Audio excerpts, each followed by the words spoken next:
Yeah. What is your experience dealing with companies that are very heavily reliant on imported inputs? So what happens with the companies who are heavily dependent on inputs which are imported?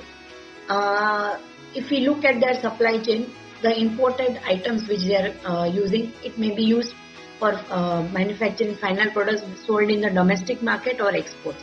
Okay. So let's first take the supply chain perspective of the export side. So when you look from an export perspective, when you are importing a lot of inputs, raw materials, semi-finished goods required for your final product, there are multiple options available under the customs and the foreign trade policy to get exemption or concession for the same. Okay. So one is of course advance authorization where you can import without payment of duty but with an export commitment. And there is a very stringent condition of actual user, which means that imports, if you have done under advance authorization, that has to be compulsorily used for exports purposes only. You cannot use it for anything else. So where the challenge happens for a business owner is when they place an order for imported inputs, they may sometimes also have a planning that, okay, let me import in bulk depending on my order's execution for the for the final product. If I may either use it for the domestic market or for the export purposes. However, when you are importing under advance authorization, that flexibility is gone. You have to compulsorily use only for the export purposes, and therefore the business. So owners may avoid, like the business decision makers may avoid opting for this route unless they are 100% sure that this imported inputs is going to be used only for the export purposes. On the other side, further for the advance authorization or what happens is for every transaction, for every imports, you have to look into that, okay, I have to obtain this advance authorization also since there is a time limit of 18 months for exports and all, which may be difficult at times to comply with.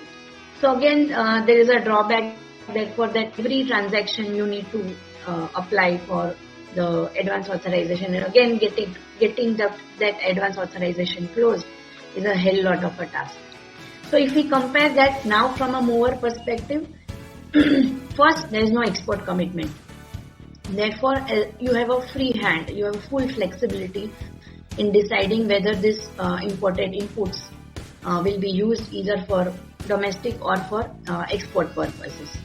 So you are saved from lot of operational cost, I would say, because when you plan from a supply chain and a manufacturing perspective, you may think from a volume base. Like when you import things on volume, you may save lot of on the logistics and the operational cost.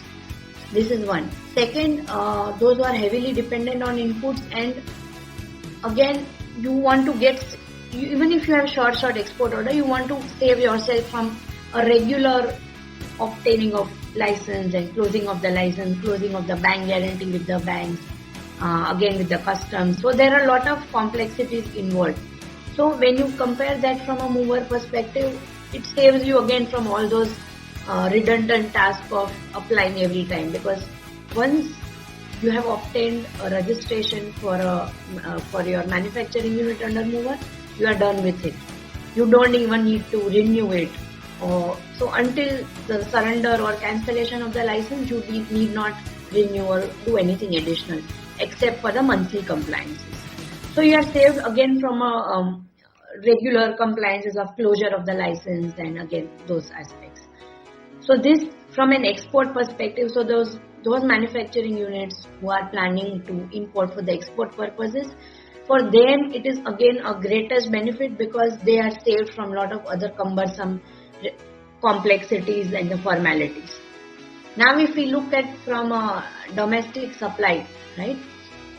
Typically if you have a production, the cycle of around 3 to 4 months, what happens is when you import, you don't pay the duties. When you sell, at that time you're supposed to pay the duty. So you're saved again from that working capital cost, because at the time of import, if you don't pay, you are freed from that tension or that burden or whatever the word you want to use.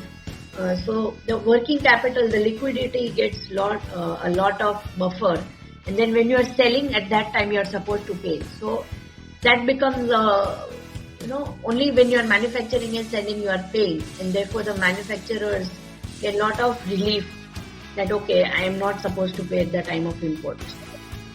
Again, the genesis of the scheme, as we had highlighted earlier, to make India Atmanirbhar, to make manufacturers focus more on manufacturing and be cost efficient. So if we combine these aspects, that can be easily achieved.